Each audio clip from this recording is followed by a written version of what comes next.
یہ جو نظام ہمارے خلاف چلا ہوا ہے نا کہ یہ بڑے انتہا پسند ہیں اور یہ بڑے جناب وہ بڑی سخت باتیں کرتے ہیں، کبھی کس روپ میں اجلاس ہوتے ہیں، کبھی کس روپ میں اجلاس ہوتے ہیں، کہاں وہ اقبال کلندر لاہوری تھے، میں ایک گل کر رہا ہوں تاکہ بعد وچ تانوں سمجھ بھی آوے۔ اقبال کہتا ہے کہ پسرا گفت پیرے خر کا بازے ترائی نکتہ باید حرز جاں کر بنمرودان این دور آشنائی باش ز فیض شاں براہیمی تواں کرد۔ اقبال کہنے لگا کہ ایک زمانہ ساز پیر اپنے پتر نو کہنے لگا پترا اے گل تو پلے بان کے رکھنی۔ اقبال کہنے لگا کہ ایک زمانہ ساز پیر نے اپنے پتر نو گل کی تھی، انہیں کہا ترائی نکتہ باید حرز جاں کر، کہندا پترا ایک گل پلے بن کے رکھنی، اے نہیں بولنی میری گل۔ انہیں کہا کی؟ انہیں کہا کہ بنمرودان این دور آشنائی باش، کہنے لگا اس دور دے جڑے نمرود ہیں نا انہوں نے یاری لا کے رکھنی، جیڑی حکومت آوے ہاں جس دور دا نمرود جڑا آوے وہ نہ یاری لا کے رکھنی، لیکن لوگوں تے کہنا ہے انہوں نے ملے ہوئے زے فیض شاں براہیمی تواں کرد۔ انہیں کیا نمرودہ نہ یاری بھی لے رہی تے انہاں کولوں فیض لے کے نمرودہ کولوں پھر براہیمی دا ڈھونگ بھی رچانا کہ جی اسی تو بت پرست توڑن والے ہیں، جی اسی تو ناموس رسالت، ہاں جی ہاں کیوں جی۔ اقبال کیسی بات کر گیا، کہندا انہاں نہ یاری بھی لانی تے نال کہنا جی اسی بھی ناموس رسالت، ساڑے حضرت صاحب ناموس رسالت تے بڑی قربانی دتی، تے میں کہا فیض آباد والے کتھے سن؟ توجہ ہوئی تے جدوں فیض آباد گولیاں چل رہی سن آپ اس ویلے کتھے سن؟ جدوں لوگ شہید ہو رہے سن اس ویلے کتھے سن؟ تے جدوں ممتاز قادری تختہ دار دی طرف جا رہے سی اس ویلے کتھے سن؟ تے جدوں ممتاز شہید ہو گیا جی تے کیڑیاں کیڑیاں خبراں اخبار چاندیاں تے ٹی وی تے، وہ میں ممبر تے بیٹھ کے گلاں نہیں کردا، ہر گل دی خبر چل جاندی، تے ممتاز قادری دے جناب کروڑاں بندیاں دے جنازے دی خبر کیوں نہ چلی؟ ہاں جی اے اس طرح گل نہیں ہونی، ہاں اتھے نہیں گل اے چلدی، ہاں جی اتھے گل نہیں چلدی، اتھے گل بڑی ہو رہے، ہاں جی اے بالکل انج نہیں ہونا۔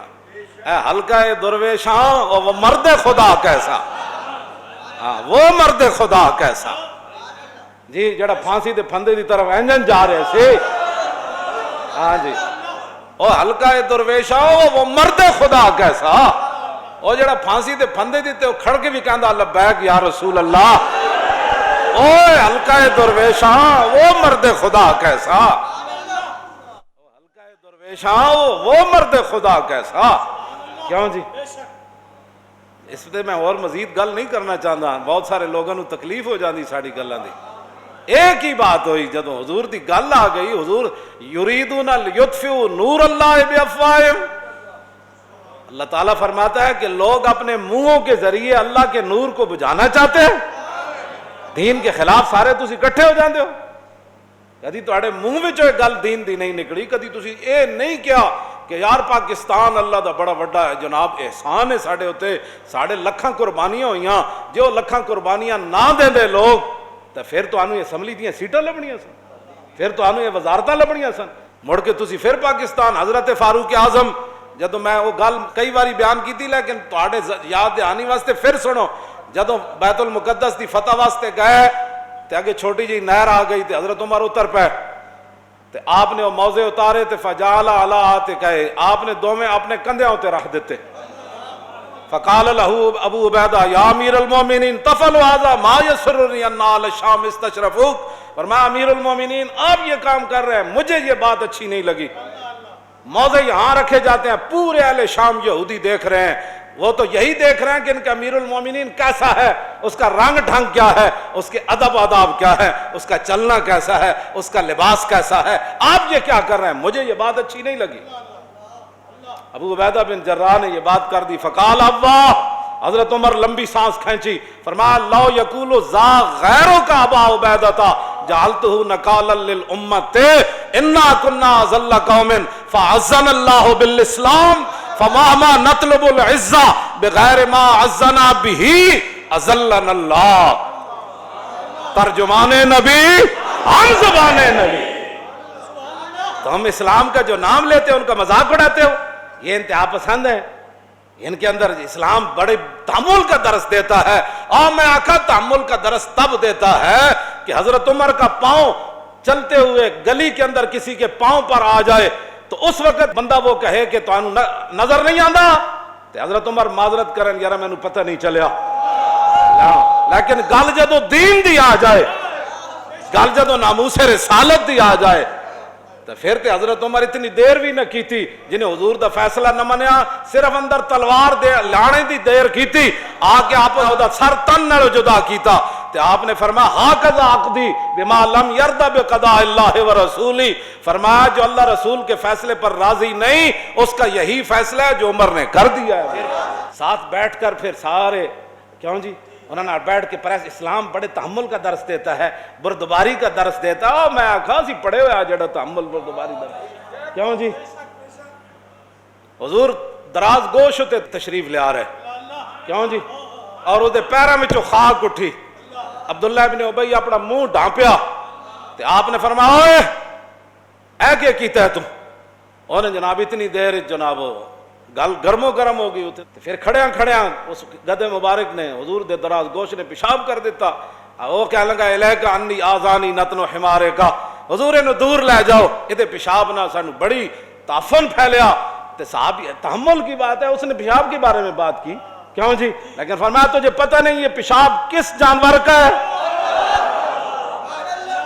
تحمل بھی کیا تو بردباری بھی گئی. اور مدینے کے رہنے والا باشندہ اور حضور کے پیچھے نمازیں پڑھنے والا عربی دان فرمایا حضور کا جو دراز گوش ہے اس سے تو نفرت کرتا ہے. واللہ لحمار رسول اللہ اطیب ریحم من کا، فرمایا رسول اللہ کا مبارک جو ہے دراز گوش ہے وہ تجھ سے زیادہ پاکیزہ ہے. عشق اپنے فیصلے، اقبال کہندا دی سراپا سوختن اندر طلب، انتہاش عشق و آغازش ادب. اقبال کہندا دین تو نام ہی حضور کی یاد میں جلنے کا ہے، اس کی ابتدا ادب ہے اور انتہا عشق ہے. کہ آج بھی صدیق اکبر حضور کے پاؤں میں لیٹے ہوئے، عشق ہے اس کی زور عشق از باد و آب و خاک نیست. اقبال کہندا عشق دا جڑا زور ہوندا نا وہ بڑے سارا بندہ جڑا نو اتنے سارے ڈولے ہون تے روزانہ جناب ہریسا کھاندا ہوے تے 5 کلو دودھ شامی تے 5 کلو سویرے تے ڈنڈ بیٹھتا تے نال بادام تے پھر مسٹر لاہور بن جائے. اقبال کہندا اے مسٹر لاہور کے لیے بادام ضروری، اس کے لیے گوشت ضروری. میں کہا پھر اقبال عشق کے لیے کیا ہوتا ہے؟ کہتا ہوں زور عشق از باد و آب و خاک نیست، قوت از سختی اعصاب نیست. اقبال کہنا اتھے ڈوڑے نہیں ویکھے جاندے، اتھے بدن نہیں ویکھا جاندا. اتھے تے عبداللہ بن مسعود دیاں ٹنگا باریک بھی ہون تے صحابہ نو حضور فرمان یہ ٹانگیں اوت پہاڑ سے بڑھ کر وزنی ہے. ہاں جی توجہ. ہاں عشق دا زور کچھ اور ہی ہوندا. عشق سلطان است و برہان مبین، عشق را ہر دو عالم زیر نگی، لا زمانو دوش و فردا یزو، لا مکانو زیر و بالا یزو. یہ کیا بات ہے؟ تم جو اٹھتا ہے لبیک کے خلاف باتیں کرتا ہے.